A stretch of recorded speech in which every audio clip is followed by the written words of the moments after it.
네, 오프닝 리포트 시간입니다. 오늘도 개장 전에 5가지 리포트 함께 살펴볼 텐데요. 첫 번째 리포트부터 함께 살펴보시죠.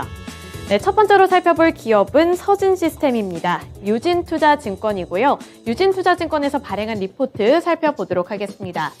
분기 최고 매출과 함께 높은 수익성 회복 성공이라는 주제로 리포트를 발행을 했는데요. 최근에 발표한 4분기 실적에 주목을 했습니다. 2022년 4분기 연결 기준 실적으로 매출액은 2,351억 원, 영업이익은 265억 원으로 제시를 했는데요. 매출액은 전년 동기 대비 46.7% 증가를 하면서 분기 최대 실적을 거뒀다는 점을 짚어줬습니다. 또한 영업이익도 41.5% 증가하며 높은 수익성을 기록했다는 점을 짚어줬습니다.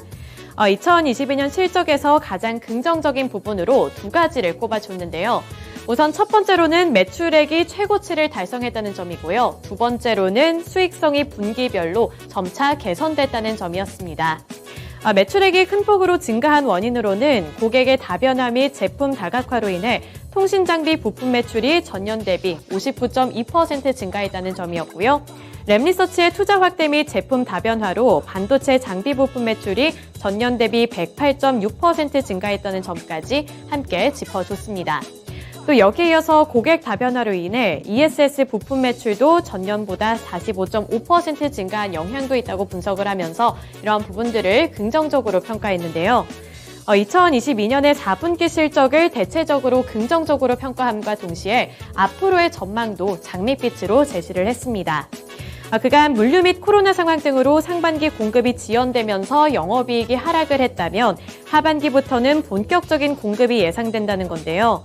2023년 1분기 예상 실적 또한 전년 동기 대비 매출액이 28.3%, 영업이익이 475.9% 증가하며 큰 폭의 수익성이 개선이 될 것이라고 예상을 했습니다.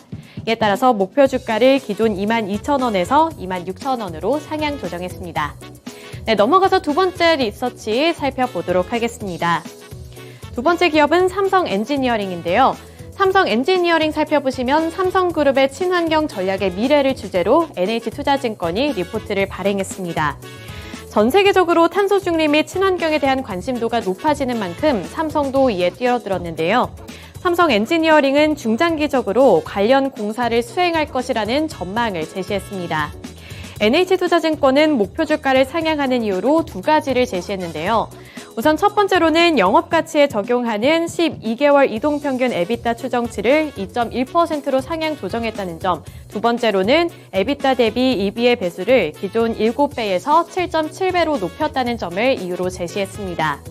삼성전자는 작년 9월에 친환경 경영 전략을 통해 탄소 중립을 포함한 환경에 대한 전반적인 관심 수준을 높이겠다고 선언한 바 있는데요.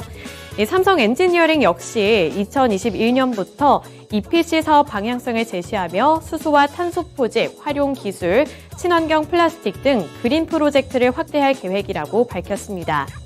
이에 따라 NH투자증권은 삼성전자의 친환경 기조가 중장기적으로 삼성그룹 전반에 확대될 가능성을 높게 평가를 했고요. 삼성 엔지니어링의 그룹 목표를 달성하기 위해 관련 프로젝트를 지속적으로 늘릴 것으로 예상을 하며 그린 프로젝트는 경쟁사와 삼성 엔지니어링을 차별화할 수 있는 사업일 뿐만 아니라 안정적인 그룹 물량을 선제적으로 확보할 수 있는 기회라고 평가했습니다. 이에 따라서 목표 주가를 4만 원으로 상향했습니다. 네, 넘어가서 세 번째 리포트 내용 살펴보도록 하겠습니다. 세 번째로 볼 기업은 삼성 SDI고요. 삼성증권에서 발행한 리포트입니다. 제너럴모터스와 합작 보도와 의미를 주제로 리포트를 발행했는데요. 주말 동안에 삼성 SDI 그리고 제너럴모터스가 MOU를 체결했다는 소식이 굉장히 뜨거운 이슈로 달궈졌습니다. 3일장 마감 이후에 국내 언론에서는 삼성 SDI가 제너럴모터스와 함께 미국의 배터리 합작 공장을 설립한다는 소식을 전해왔는데요. 오는 8일 MOU를 체결할 예정인데 제너럴모터스와 삼성 SDI 양사가 최대 5조 원을 투자를 해서 연간 30에서 50기가와트시 규모의 배터리 공장을 짓겠다고 보도를 했습니다. 이에 삼성증권은 삼성 SDI와 제너럴모터스의 합작이 갖는 의미에 집중을 했는데요. 그 시사점으로 제너럴모터스와 삼성 SDI의 합작 보도가 산업 및 기업 관점에서 몇 가지 흥미로운 점이 있다고 제시를 했습니다. 우선 첫 번째로는 완성차 업체의 특정 폼팩터 의존 감소를 짚어줬는데요. 기존의 중대형 파우치에 의존을 하던 제너럴 모터스가 각형에서 원통형까지 선택을 했다는 점에 집중을 했습니다. 전기차 시장 초기 단일 폼팩터에 의존하던 완성차 업체들이 이에 따라서 전체 라인업에 대응을 하기 위해 배터리 셀 선택의 다변화를 적극적으로 시도할 것으로 보면서 이러한 부분들을 긍정적으로 평가했고요. 두 번째로는 보수적인 캐파 증설 전략 변화를 기대한다고 봤습니다. 그동안에 경쟁사에 비해서 증설에 소극적이었던 삼성 SDI였기 때문에 이번 합작 결정이 보도대로 진행이 된다면 시장에서는 삼성 SDI의 향후 캐파 증설에 대한 긍정적인 기대감을 키울 수 있을 것이라고 짚어줬고요. 또 마지막으로 보시면 포스코 케미칼과 10년 양극재 확보가 필요했던 이유를 또 짚어줬습니다. 지난 1월 말에 포스코 케미칼과 10년 동안 40조 원 규모의 양극재 공급 계약을 체결한 바 있는데요. 해당 계약은 양극재 연산 6만 톤을 조달받아 배터리셀 기준 50기가와트시 규모의 대응이 가능해졌습니다. 삼성 SDI의 스텔란티스 합작 캐파가 23기가와트인 점을 고려를 했을 때 제너럴 모터스와 합작 추진을 위해 선점할 필요가 있었을 것이라고 판단을 하면서 목표 주가는 기존의 77만 원으로 유지했습니다. 네, 넘어가서 네 번째 리포트 내용 함께 살펴보시죠. HK인웨인입니다. HK인웨인은 K캡의 매출 성장과 글로벌화 진행을 가장 높게 평가를 했는데요. 상상인증권은 HK인웨인과 관련해 수익성 개선이 뚜렷하다고 평가했습니다. 2022년 4분기에는 일회용 비용이 발생하며 영업이익이 당초 예상 수준보다 미흡하기는 했지만 2023년 1분기부터는 정상적인 비용 집행으로 매출액이 9.7% 증가하고 영업이익도 180.3% 증가할 것이라고 전망을 했습니다. 2023년에 K캡의 매출 성장과 글로벌 제품화에도 진전이 있다며 그 근거들을 제시했는데요. 우선 첫 번째로 K캡의 유럽 판매를 위해 2023년 하반기에 임상과 EMA 허가를 진행할 유럽 파트너사가 선정될 것이라고 전망을 했습니다. 또 두 번째로는 중국의 K캡 매출 전망이 긍정적이라고 평가했는데요. 중국의 러신사가 K캡 정제로 중국에서 2022년 4월 말에 출시를 했는데 이 22개 성 중에서 10개 성에 진출을 했다는 점을 긍정적으로 평가하며 앞으로 매출 확대가 가능하게 됐다는 점을 긍정적으로 바라봤습니다.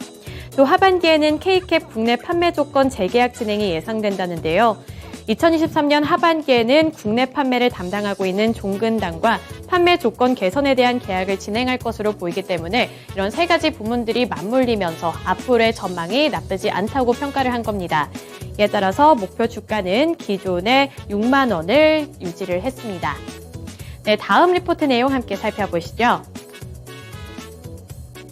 셀트리온입니다. 셀트리온 다울투자증권에서 발행을 했고요. 코로나 관련 일회성 비용으로 컨센서스를 하회했다는 점을 아쉽게 평가했습니다. 작년 4분기 실적에 대한 리뷰부터 짚어보도록 할 텐데요. 보시면 첫 번째로 코로나의 진단키트 및 TVA CMO의 매출 감소를 짚어줬습니다. 또 램시마 아이비론자의 생산분 증가와 함께 진단키트 관련 재고자산 충당금 등 일회성 비용 증가로 인해 시장의 컨센서스를 하회했다고 분석했는데요. 2023년에는 바이오시밀러 매출의 견조한 성장이 예상이 되고 케미컬 및 TVA CMO 매출 성장이 예상이 되지만 셀트리온 헬스케어의 재고 상황을 고려했을 때 연간 실적 추정치를 소폭 하향 조정하겠다고 밝혔습니다. 목표 주가는 기존 24만 원에서 22만 5천 원으로 하향 조정했습니다. 네, 마지막 리포트 내용 함께 살펴보시죠.